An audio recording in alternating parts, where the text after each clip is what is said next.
Well, hello everybody. We're working on the exhaust today. This took me longer than I anticipated. It's pretty aggravating until I got the right parts. And I'll show you what I'm talking about. So I got this from British Parts Northwest a long time ago, months ago.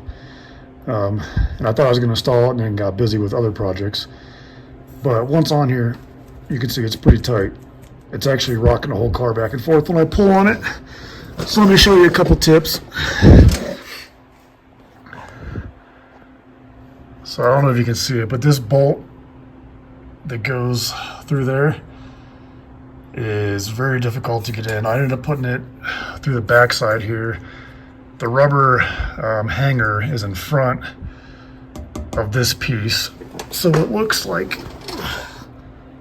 that. That's how it hangs off the car. I ended up having to buy a longer bolt because the one that came with the kit wasn't long enough. It was extremely aggravating trying to get the washer and lock washer on there and everything else. Sorry about the noise, I'm on my creeper. So here's where your second hanger hangs from, and then attaches onto the pipe with this. Some of the part diagrams show this flip the other way, so the bolt would be on this side, but there's not enough room to do that. You would be bending this pipe so far over that you'd be putting a lot of stress on the exhaust manifold, I think. So that's how I did it. Maybe some others can do it differently, but anyways, pretty straightforward. So let's move to the back of the car where it got a little bit more aggravating. Bring my Wurth light with me.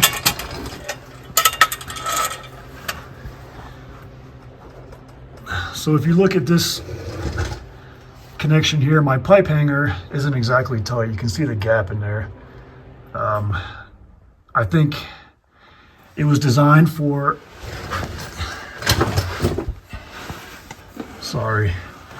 I think this joint here is actually supposed to be probably connected where this hanger is, but it just isn't.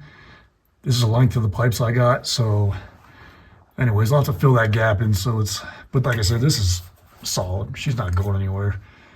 Another pro gamer tip for you. This exhaust clamp, I got them off Moss. They're it's like basically a band clamp, so it doesn't distort the pipe, so you can get them apart later. So originally I bought a 1 3/4, and that wouldn't fit over this because this is bigger. This is a 1 3/4 pipe, but this is obviously bigger because this male end has to fit into this female end. So I ordered new ones. This is a 1 7/8, fit on there just fine. So that's clamped down good. I used some Wurth exhaust paste to seal everything up, and I think it's going to work just fine. So whenever we get this thing started, we'll see how she runs and make sure it doesn't have any leaks. But other than that, it was a fairly easy job once I got all the parts. So where it runs here under the t-shirt, there's good clearance, so I can almost get my finger under there, so I won't be banging off anything. Yeah, I think it's good. I think she'll work well. A lot of problems people talk about is this side of the exhaust tends to hang down. So if that's an issue, grab this pipe and you can twist it and it'll affect the angle of this end of the muffler. So just another tip for you to make life easier. I'll show you what I mean at the back.